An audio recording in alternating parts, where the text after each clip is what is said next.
e fez conforme o anjo do Senhor havia falado. Essa fala é uma referência a José, o pai terreno de Jesus, aquele a quem Deus escolhera para ser o guardador, o protetor, o instrutor do homem mais importante que já pisou nessa terra, Jesus Cristo, o Filho de Deus. E esse homem José é escolhido dentre tantos. Ele é uma pedra preciosa envolta na pele de um carpinteiro lá em Nazaré, um vilarejo não muito reconhecido em sua época. Havia até um ditado que dizia: pode vir alguma coisa boa de Nazaré. E pôde. José e mais à frente Jesus, certamente haviam também outros homens especiais, mas é José cujo brilho cintila até os olhos de Deus, que chama a atenção de Deus, e Deus diz: este é o cara que vai cuidar do meu filho. Deus o escolhe para ser esse pai guardião. E havia algumas características importantes nesse homem que são marcantes. A primeira coisa é que ele era da linhagem de Davi. E isso era necessário, pois o Messias viria nessa linhagem. Mas há algumas características referentes à sua conduta, ao seu caráter, à sua forma de agir que são impressionantes. A primeira coisa é que o Evangelho de Jesus, segundo Mateus, declara que José era um homem justo, José era íntegro, José era justo. O outro ponto que nós percebemos é que José, ele era um homem rápido em obedecer, tinha esse traço de caráter marcante. Todas as vezes que Deus deu um comando a José, José prontamente obedeceu. Quando Maria se encontrava grávida pelo poder do Espírito Santo e José pensava em deixá-la secretamente, o anjo do Senhor aparece em sonho e diz a José: ei José, aquele que está sendo gerado no ventre de Maria é o Salvador, é o Messias, é o Filho de Deus, é o Verbo vivo, é uma obra do Espírito Santo e vocês fazem parte desse projeto. José desperta do sono e abraça Maria e cuida de Maria e vem se tornar o pai guardião de Jesus Cristo. Quando ainda Jesus, uma criança, e José com Maria estavam também em Belém ali, Herodes começa uma grande perseguição para matar o menino. E um anjo do Senhor avisa em sonhos a José: José, Herodes procura matar o menino. Então saiam de Belém e vão para o Egito. E assim José fez, foi para o Egito e lá permaneceu até Deus dar uma segunda ordem através de um anjo por meio de um sonho. E eles saem do Egito e vão para a terra de Israel e lá são conduzidos por Deus para ir para Nazaré, para que se cumprisse a escritura que dizia que ele seria chamado o Nazareno. Então José era esse homem rápido em obedecer, um homem justo, um homem íntegro, um homem que tinha um caráter muito especial. Eu, todas as vezes que precisei me ausentar de casa e deixar o meu filho quando ainda era uma criança, eu procurava deixar com alguém da família do qual eu pudesse confiar, alguém que pudesse ser responsável e guardar o meu filho. Assim Deus o fez. Deus olha para José e diz: é esse o homem que vai guardar e proteger o meu filho até o meu filho chegar à maturidade e à idade adulta. Isso é importante por dois princípios.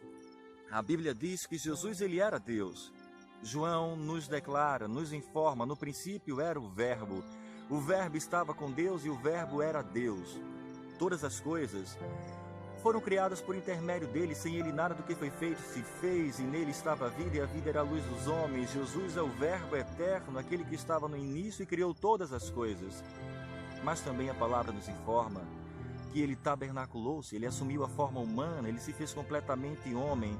Diz a Bíblia que ele se esvaziou de si mesmo, ele se esvaziou dos atributos da divindade e assumiu a nossa humanidade. Ele se fez homem. Ele amava ser declarado como filho do homem. Não há nenhum registro de um milagre realizado por Jesus até os 30 anos de idade, porque Jesus era completamente homem.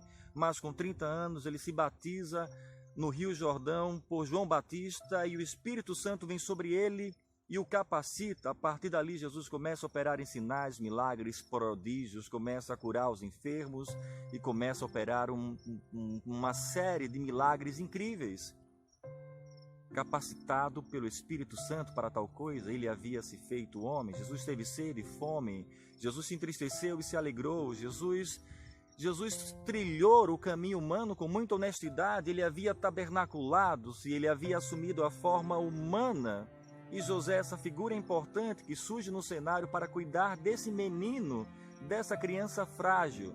Quando Herodes tentou matar o menino, Foi tão importante José receber uma ordem de Deus e levar o menino para o Egito, porque senão Jesus poderia ter uma morte prematura.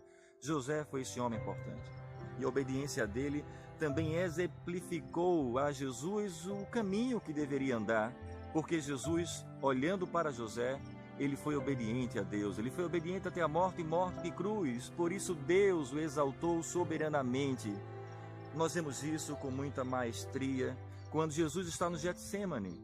Já próximo à crucificação, ele iria assumir a nossa morte para conceder a vida dele a nós. E a cruz era algo que envolvia um processo espiritual gigantesco. Ele assumiria os nossos pecados, pagaria nossa dívida à justiça de Deus. Ele começava a sentir toda a agonia do pecado humano, daquilo que o pecado iria causar sobre ele. E ele ora ao Pai: Pai, se possível, afasta de mim este cálice, mas que não seja feita a minha vontade, mas a tua. Jesus foi à cruz e nos amou até a última instância. E lá diz: Pai, perdoa-lhes, porque não sabem o que fazem. Ele nos amou até o último instante. Jesus foi obediente até a cruz. Mas Jesus não permaneceu na cruz, Jesus não permaneceu no túmulo, ele ressuscitou ao terceiro dia e subiu aos céus e assenta hoje à destra da majestade nas alturas, no lugar mais alto do universo, e ele reina soberano, e ele é o Senhor, e ele é a luz, ele é aquele que habita em luz inacessível, ele é o nosso sol da justiça, e ele chegou a esse patamar porque ele obedeceu. Eu falei tudo isso para falar para você que vale a pena obedecer. Obedecer a Deus é importante, mesmo que no trajeto algumas coisas difíceis possam acontecer. Vale a pena obedecer. Obedecer vai nos levar ao caminho seguro, ao final, ao destino que Deus deseja para nós. E Deus é um Deus de amor, Deus nos ama. Vale a pena obedecer. Que nessa manhã você possa guardar isso em seu coração. Que você possa, essa pedra preciosa que cintila, que brilhe, que chega aos olhos do Pai Celestial, onde Deus possa falar: eu posso confiar nele. Uma coisa importante é que Deus não vê como o homem vê. Deus vê o nosso coração e a habilidade que nós precisamos para executar a sua vontade, o seu plano, para mudar o nosso próprio mundo e o mundo à nossa volta. Essa habilidade vem de Deus. Vale a pena obedecer. Que nessa manhã Deus possa abençoar a sua vida, abençoar o teu coração, te instruir, e você possa seguir o maior mandamento de todos. Um novo mandamento vos dou, que vos ameis, que vos amais uns aos outros. Amar é o maior mandamento que Ele nos dá.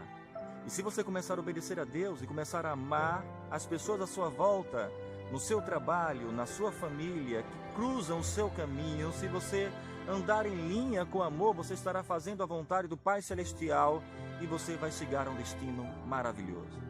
Recebe a Jesus em seu coração, em sua vida. Deixe essa luz brilhar, iluminar o seu ser, e você certamente vai trilhar caminhos de alegria. Que Deus possa te abençoar nesta manhã especial. Graça e paz.